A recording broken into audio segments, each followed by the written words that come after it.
Welcome to our latest episode of Life in Stereo. And You Are. Stephen Stone, joined by my co-host Steve Gibbons. And today we want to welcome a good friend of mine, Carlos, and I hope I've only known you 30 some odd years and I probably can't pronounce your last name correctly. Basile? Yeah, that's really good, Steve. That's close enough. Okay. Before we start, I just wanted to mention to the audience that we are live from the Individual Advocacy Group Day Training Center here in Bloomingdale. And Steve here receives services from us, and I'm a 20-year employee, 20 plus year employee. And for more information about our agency, please visit our website, www.iagcares.org. So, Carlo, thank you for taking your time to visit with us today. Carlo is a great musician. This is not just some garage band guy. He's a professional musician, great floor hockey player. That's how I got to know him. Marathon runner. Wow. Can you tell us a little bit more? Well, also the former owner of the greatest hot dog stand in Chicago, Kim and Carlos Hot Dogs. Really? Yeah. Hmm. Your two locations you had down by Soldier Field and Right. by one of the Chicago parks. I can't remember which one, but fantastic dog. Can you tell us a little bit more about your marathon running? I know you run like X amount of how many miles a day? Well, right now I'm in between. So I just finished the Mesa Marathon. I went out. Actually, it finished where the Cubs are training at Sloan Park Okay. in Mesa, Mesa. Arizona. Yep. Yeah. So the actual marathon finished at Sloan Park. It started in kind of the hills, like smaller mountains above Mesa, which was kind of nice because it was pitch black and the moon was out and you see these cactus and and you're in the desert and it feels like something out of Mad Max or something because we're all huddled around these little heaters getting ready for the start of the race at like 6:30 in the morning in the dark. And then the sun comes up and you're going downhill, which feels good.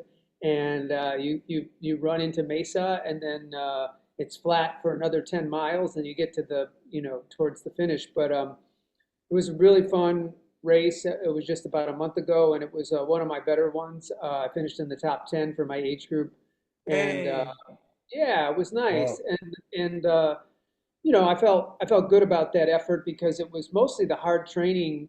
Since we had kind of a rough winter here, we were training a lot outside in kind of lousy conditions. So it was nice to get out to Mesa and have it be um, not crazy warm at that point, but nice enough to run in, but also not ice all over the place on the street like we were dealing with here. Yeah. So it was a nice event, and I'm looking forward to Chicago Marathon this year. I'm running on behalf of the Morton Arboretum. So if anybody wants to help out with that, the Morton Arboretum is a great place. I don't know if you've been out there, Steve, but Sure. Yep. we've had parties out there for my little one. I've played performances out there, and I mean, it's hard not to support trees, right? So Right. Yeah. Yeah. Arbor anybody Day. wants to anybody wants to support me on that, that I would appreciate that. Just anything is fine, any small donation. But I'll be running the Chicago Marathon this year for Morton Arboretum. And how many times have you actually run the Chicago Marathon? I think I'm getting close to being grandfathered in because I've run enough times in the last 10 years. So I'm going to say I've run about 7 or 8 times. 7 or 8 times. That's amazing. Yeah. Wow. Jeez. Yeah, and I And ran Boston. Boston last year, and this race that I did in Mesa qualified me to run in Boston next year and Chicago again next year. So that was a good race because it was two qualifiers I got by doing a fast enough time. Okay, so you're running one of the most prestigious races in the world. Yeah, For yeah. sure. And we know, I've known Carlo basically from we play floor hockey together for many, many years, but you gave that up obviously because of the knee. It's terrible on the knees, correct? Well, I think part of it is when I made like during the pandemic, I kind of made a decision to become a runner, and so immediately I lost 20 pounds. And so nobody wants a 135-year-old, 135-pound, 60-year-old hockey player on their team anymore, really. And so like, I mean, I, I haven't really given it up in the sense that I would play under the right circumstances, but yes, it's true. Going forward in a race is no problem on my knees, especially when I'm running correctly. But going side to side and playing floor hockey is a problem for any athlete, you know. So my knees aren't bad. I could play hockey if I wanted to, but I think at this point I'm having so much fun running on a daily basis and training for these different races as they come up. I have the Bank of America half marathon coming up in June. So like, you know, every time I want to think about playing hockey or somebody asks me, I'm like, well, I got this race coming up and I don't really need an injury. So we'll see how long that lasts. Yeah. So I'll go ahead and just read a little bit about your biography, and then you could Okay, throw in Some stuff. samples and stuff as you said. So sounds great. Carlo has a master's degree, and Steve and I were talking about that. This comes from your biography. Master's degree in classical guitar performance from NEIU. I'm assuming that's Northeastern Illinois University. Northeastern, yeah, and I did study a little bit at Northwestern with that program. I had some classes that were actually at Northwestern. Okay. So you also traveled to Spain a number of times to study flamenco. Right. So I don't know if you want to play some flamenco guitar for us. Oh yeah, yeah. So you know, really the difference is a lot of times classical pieces are super pretty like this. Probably know Blackbird. Sounds a lot like the. It does, yeah. Blackbird. Oh, one of my favorite Lennon and McCartney compositions ever. Well, you know, McCartney listened to Spanish guitar a lot, so I don't know exactly, but it sounds a lot. These two pieces sound very similar. That's a classical piece, and That's what that's they Black. said about, you know, that's what they say about Right, like Jimmy Page too. right. He was another one who studied that sort of thing. But so you think of classical guitar, you think of something pretty like that. Flamenco guitar is a little bit more percussive sounding, right? Right. So I'm going to put on this capo here. Let's see if I can get this. So basically,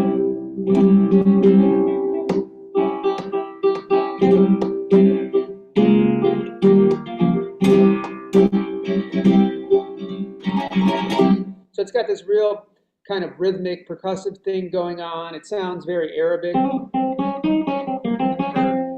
Spanish, technically. A lot of times, a lot of rock tunes use this progression, this kind of. I'm trying to think of.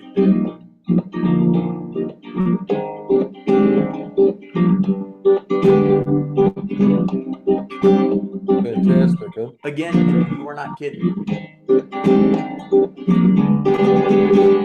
So basically, that kind of Spanish thing that you hear a lot of times in our culture, you'll hear it at the baseball game, right? Yeah. So Hmm. that kind of progression is in our culture already. We don't even realize it sometimes on a lot of the pop songs from the '60s and things like that. And I But then you know. take this kind of percussive thing going on in the right hand,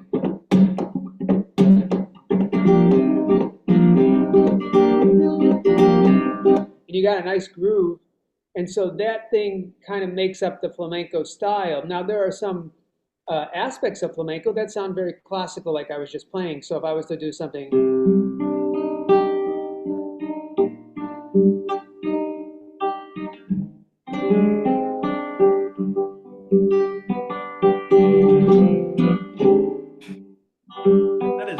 That is ridiculous.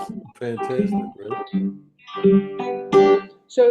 so we use some of the classical style in flamenco because it borrows from some of that. Because in Spain, as flamenco was developing, there was a classical guitar tradition going on simultaneously. So the guitarists were listening to the music on the streets, perhaps, and they were playing that, but they were also listening to other styles that were going on in Europe and whatnot. So you get And a combination of different things that kind of relate to each other. And so when I play the guitar, I play a combination of Spanish classical and flamenco. So you've kind of heard a little bit of both right now, so you get an idea of what that is. and my favorite example. Sounds great. My favorite example of that in classic rock is Stairway to Heaven with Jimmy Page. Right. So even in that, you've got that like.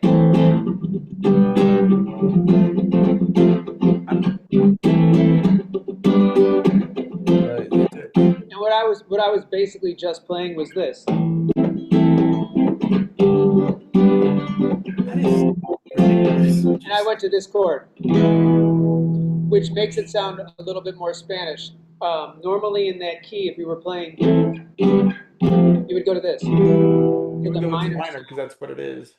Yeah, right. But the Spanish, the Andalusian cadence adds that extra note, the G sharp, so we get that Arabic sound. Ironically, when we were talking about classical guitar before, the inspiration for Stairway to Heaven, according to Jimmy Page, was a Bach piece, coincidentally. Sure. And I would imagine he was listening to Bach. If you grew up, I'm going to be in the UK next week actually, and it's not that far geographically from Spain. It's not that far from Africa for that matter. And so like a lot of those pieces that I play come from Spain, West Africa, the coast, Morocco, those places. I've been to Senegal and Mali, and so you get kind of this almost Mali sounds very bluesy, very American Chicago blues, some of that. And so I combine some of those styles as well because they're all kind of related, you know. Now, your biography says that you have gone to do workshops in Thailand, Philippines, Vietnam, correct? Yeah, yeah. So I can give you an example. I have friends in Hanoi, which is the kind of the cultural capital of Vietnam. Right. And when I was there, I have a friend who's a really good musician, a really good artist too. In fact, see this blue painting above my shoulder here? That Yes. was done, that's a picture from Orchestra Hall in Chicago done by my friend she's from Hanoi, and she did this painting from sitting way up in the rafters, and she's got a series of paintings like that. And she does Oh, all kinds, yeah, she does all kinds of work around the from world, and she gets, um, Symphony Hall there. Yeah. yeah, exactly. And she gets residencies in different places. And so about 15 years ago, she invited me to Hanoi, and she made a really great connection with another musician there who's a wonderful percussionist. He's been to the United States. He's actually played at the White House. He's Jeez. really Wow. Yeesh. international kind of a dude. And so when I go there, he said, Carlo, can you do a workshop on Spanish guitar? So I wrote this piece to teach the students there because I wanted to show them some Spanish guitar, but I also wanted to have some Asian elements in it. So I Hmm. started out like this. So it sounds very Asian. Yeah. Right.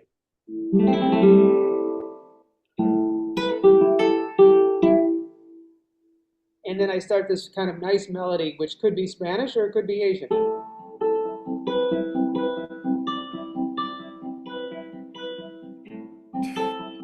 I think they used it in a rock song years ago, but I can't remember which one it was. Was it? Oh, who was it that used it? There was a melody like that in a rock song years ago, but I can't remember who used it. Yeah, that I can't remember. And then because I play flamenco guitar, I've got this real kind of flamenco element in there too.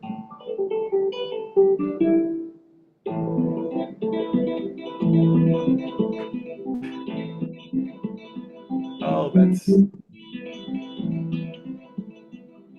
It's so good. Yeah. that is ridiculous. I mean, seriously. So good. You And played it's kind hockey with this dude? Yes, we played hockey together.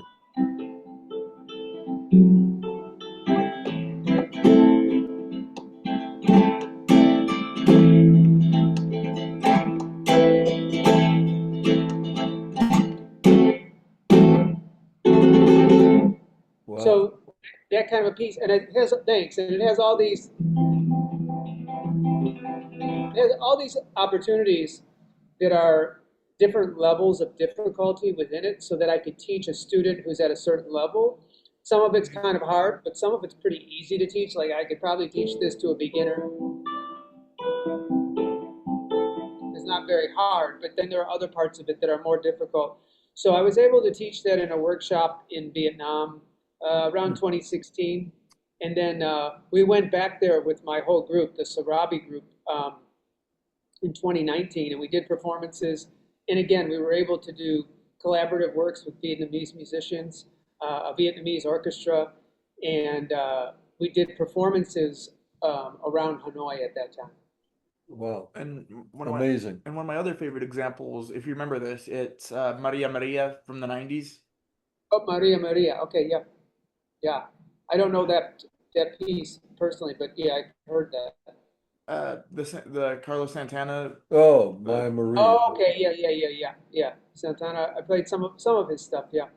Carlos Santana was amazing during his time. What do you think it is that made him so special? Is it because he's, Santana. yeah, what was it that made it What I so? think about Santana is every time you listen to an interview with Carlos Santana, I was thinking about this the other day, Hmm. is he always pays homage to people like Buddy Guy and people Right, like Albert King.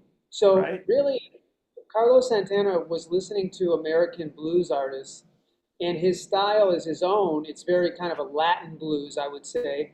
Hmm. But his teachers would be the blues greats that we look at as well in rock music. I would say Johnny Lee Hooker, Muddy Waters, Hmm. Albert BB, King, B.B. King. So I think the greatest thing about Carlos Santana is he pays homage to these blues artists. legends that Yeah, and I think that they, influenced his. I think that influenced his technique, and I also think, he created his own style. His guitar is very unmistakable when he he plays a is, solo, right? So yeah, that's part of to me what's so important is to study all these different artists, but you have to create your own voice, right? yeah. So in my pieces, I try to create my own voice, my own thing so it's like, oh yeah, this is something that I go back to, and you'll hear that in my playing over and over again sometimes. And that's how you create a style, and so people can identify you. And when you create original music, you create a space for you to be a real artist, not just a musician copying other artists. There's nothing wrong with that, but it's the next level to me as an artist is to create work, like what Tu did with this painting behind me. It doesn't look like orchestra hall, but you can tell it is if you look close enough. And that's kind of what I do with my pieces of music too. Well, I was talking to Brian Durbin earlier this morning, and I asked him who are some of his Mount Rushmore of singers, and I was wondering for you, who would that be for guitar for you? Yeah, I don't have a specific, but I can tell you that if you remember during the 80s and the 90s, there was a trio going around, Paco de Lucia with Al Di Meola and John McLaughlin. So Oh, those three guys were playing concerts. Now nobody knew at the time who Paco de Lucia was, but he happens to be probably the greatest flamenco guitarist that ever lived. He passed away a few years ago. El Di Meola is still out there playing a little bit. Now the interesting thing with John McLaughlin is he had a group called Shakti, which has won Grammy Awards. When I was in India just this past year with my group, the percussionist who played in Shakti with John McLaughlin, well, I ended up meeting his family, the entire family, and we did a recording session with his son, whose name is Swami, and his son is an amazing kanjira player. Kanjira is a small tambourine-like instrument that has pitch bend, it's an Indian instrument. And so we got together with this famous family. They had their Grammy Awards right up there on the recording Wow. console, and we recorded a piece of music. And then just last week, I played at the Old Town School because Swami he came in for a concert at Carnegie Hall, but because he's friends of ours, he came here to play with us first. And we played a little performance with him at the Old Town School last week. And Wow. so that's the tie-in to John McLaughlin and Al Di Meola and Paco de Lucia. So Paco de Lucia is one of my Mount Rushmore guitarists. And then, if you're talking about the obviously the David Gilmour and right. you're talking the rock guitarists, like you say, Jimmy Page is up there, and all those guys are kind of in a category for me, and they're all great. They all have their own style. Um, but yeah, I would say Paco de Lucia is probably one of the tops. There's also duo. One of them who lives in Chicago, the Assad brothers from Brazil. If you Okay. look up the Assads, listen to some of their music. They're brothers, so they're so intuitive. Two guitars sound like one when they play together, and their stuff is super complex. So the Assad brothers would be another of the people that I listen to. Well, the reason I Okay. asked that is because next week we're gonna have Steve's drum instructor in, Brad, who Oh, uh, okay. who has been teaching Steve for what, 5 or 6 years, Mm-hmm. and I might ask the same thing of him. Of his drummers, right. Right. Carlo, can Yeah, you yeah, tell yeah. us a little bit about the Las Guitarras España? Yeah, so my current group that I play with mostly is the Surabhi Ensemble, and the people in Las Guitarras de España. I have a new CD out, and I kind of put both groups together because I wanted to update my work, and I included. I don't know if I have a copy of it here to show you, but it's called Guitarra Tratamundos. You could see it on my website. Okay. Guitar. Basically means globe-trotting guitar. And so what I was able to do is take an image of me running in the marathon and just I blacked out my face and all that, but I have this kind of person running with a guitar on his shoulder. So I kind of Oh, used wow. that as my vibe. And then for the front of the CD, I decided to use all the, when you go for a run these days, your watch kind of monitors your GPS where you're at. Right. So Hmm. you can look at your trail when you're done.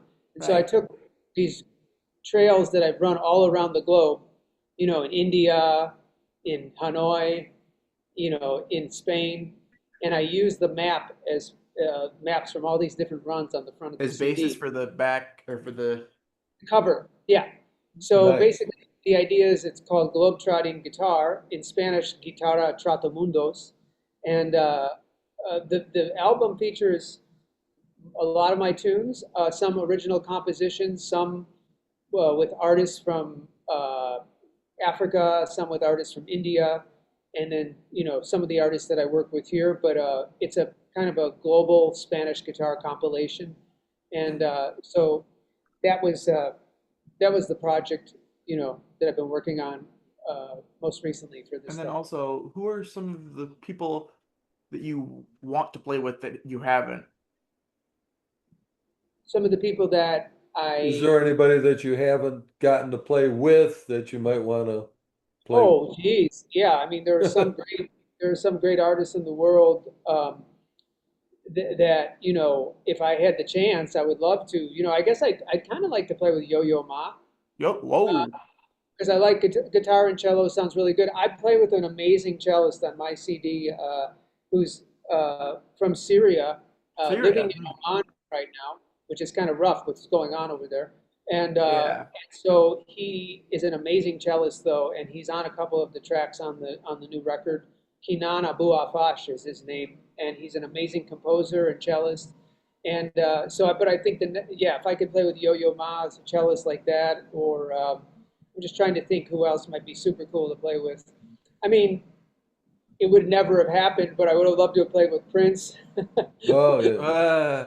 Yeah, something like that, something crazy like that isn't really somebody who plays a different style than I do, but that I can help with my style. Awesome. Uh, Can you update us with some of your upcoming performances for the audience? Yeah, so doing a concert this weekend. They can go to my website, which is my name, carlobasileguitar.com. You can Okay. put it up somewhere.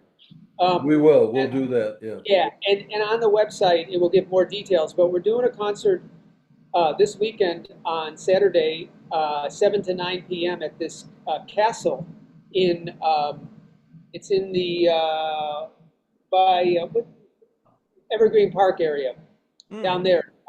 And it's a intimate concert. It's going to be me and this amazing guitarist who plays steel string, Fran Banish, who I went to high school with, who was a LA session guy.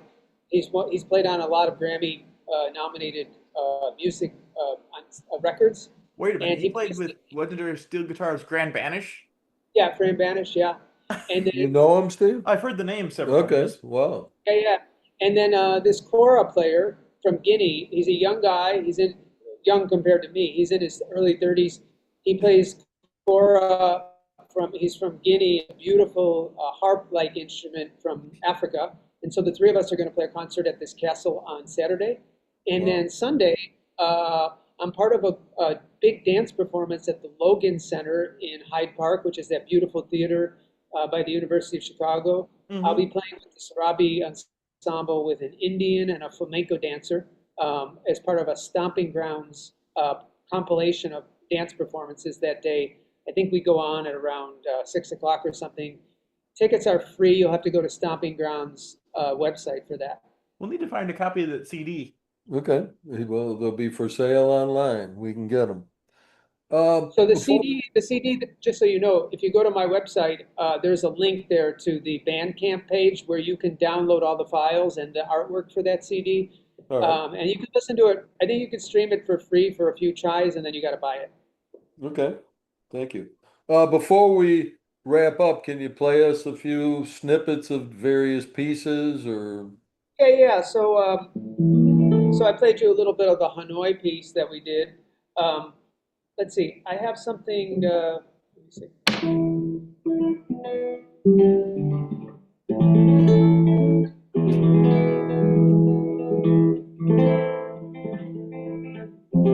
So I'm going to play you a little bit of this flamenco Guajiro, which is really pretty. So it kind of is.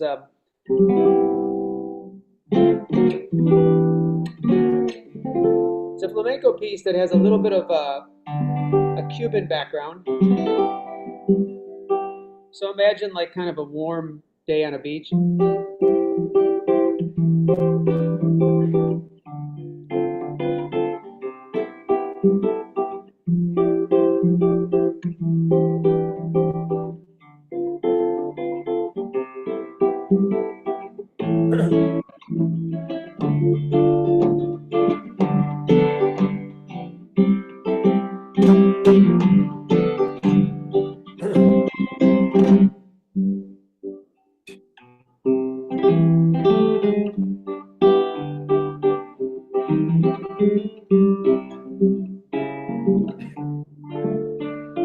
Ridiculous.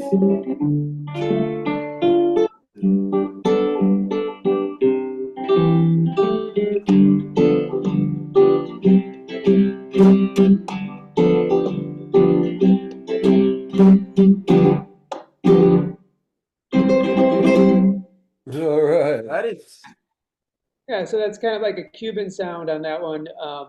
That's a kind of a popular tune, and you have to imagine that when Spain came to the New World, a lot of the music came from the Spaniards, right? To right. places like Cuba and South America and all that. And so sometimes these tunes made their way back to Spain in different forms at over 100, 200 years. And so that's what that kind of a piece was. We call that to go and come back, ida y vuelta. And Is so that that's on what the Beautiful. is that on the CD or is that just something? it's on one. So if you go to iTunes and look up Las Guitarras de España, I have about 4 or 5 albums up there. That's called Papaya de Cuba, and it's on one of the albums. You can stream that one. That Okay. one. Okay. Cool. Yeah. Okay. Anything else? You got any more questions? Not that I can think of. Okay. Well, Carlo, we want to thank you for your time today and Sure. beautiful playing. Just fantastic. I've learned a lot more about you. And Steve keeps saying, boy, you guys are right. He's so fantastic of a player, right, Steve? You were not. Joe wasn't kidding. Joe was listening to you Right before before we we. did this. He's like, this guy is amazing. And so, Oh, cool, cool. Well, I appreciate that, you guys. Just it's a lot of years. right, I know, I know. A Well, lot of thank you years. very much, and Yeah. we really appreciate it, Carlo. Thank you again. Thanks for having me, guys. Hey, it's our pleasure. Thank you. Bye bye. Take care. Bye bye.